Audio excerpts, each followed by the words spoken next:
భారతదేశ వ్యాప్తంగా కూడా ముఖ్యంగా అంటే రైల్వే స్టేషన్లను డెవలప్మెంట్ చేసే పనిలో పడింది మోదీ సర్కార్. అంటే మొత్తం మీద చెప్పుకోవచ్చు సౌత్ రైల్వే స్టేషన్‌కు ప్రత్యేకంగా మన హైదరాబాద్‌లో కూడా మొన్న సికింద్రాబాద్ వర్చువల్ మోడ్‌లో నరేంద్ర మోడీ గారు ఇనాగ్రేషన్‌కి సంబంధించి కూడా ఆయన నిధులను కేటాయించారు. అదే పరంగా ఇక్కడ బేగంపేటలో కూడా మనకు ఒకసారి చూసుకోవచ్చు. ఈరోజు కూడా వర్చువల్ మోడ్‌లో ఉదయం ఆయన అభివృద్ధి పనులను ప్రారంభించారు.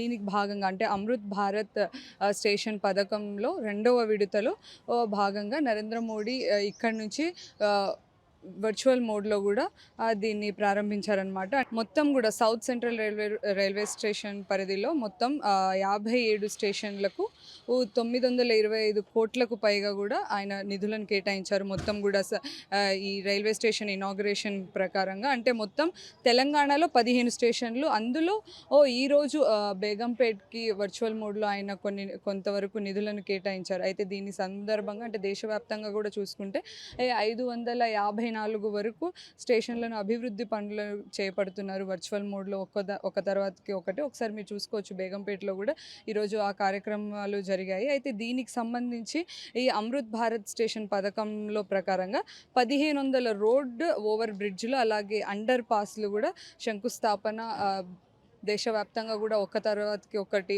చేసుకుంటూ కూడా మోదీ వర్చువల్ మోడ్లో చేస్తున్నారు. దీనికి సంబంధించి అంటే మొత్తం డెవలప్మెంట్ అంటే రైల్వే స్టేషన్లో పాత రూఫ్ ప్లాజా కావచ్చు, లేకపోతే షాపింగ్ మాల్స్ కావచ్చు, ఇలాంటివన్నీ అండర్ పాస్ బ్రిడ్జ్లు ఇవన్నీ కూడా అంటే పార్కింగ్ సౌకర్యాలు ఇప్పుడు దాకా చాలా వరకు భారతదేశంలో రైల్వే స్టేషన్స్ ఉన్నప్పటికీ కూడా కొంతవరకు పార్కింగ్ లేక ఇబ్బందులు పడడం, లేకపోతే సరైన వసతులు లేకపోవడం, అంటే ఎక్కడ పడితే అక్కడ క్లీన్లీనెస్ లేకపోవడం. ముఖ్యంగా మనం రైల్వే స్టేషన్స్ చుట్టుపక్కల చూడొచ్చు, ఎక్కడ పడితే అక్కడ డస్ట్ అవన్నీ పడేస్తున్నారు. సో దానికి ఈ మొత్తం మీద కూడా ఇనాగ్రేషన్ ఇదంతా కూడా మొత్తం కలిపి అంటే షాపింగ్ మాల్స్ ఇవన్నీ కూడా కొత్తగా తీసుకొచ్చే ఆవిష్కరణ చేస్తున్నారు. అంటే మా హామీలో అది కూడా ఒకటి అన్నట్టుగా కూడా మోదీగా మొత్తం మీద ఇనాగ్రేషన్ అయితే ఇక్కడ చేపట్టారని చెప్పుకోవచ్చు. కెమెరామెన్ గణేష్తో దివ్య, RTV హైదరాబాద్. మరిన్ని వీడియోస్ కోసం ఛానల్ ని సబ్స్క్రైబ్ చేయండి, లేటెస్ట్ అప్డేట్స్ కోసం వాట్సాప్ ఛానల్ ని ఫాలో చేయండి అండ్ లింక్ డిస్క్రిప్షన్ లో ఉంది.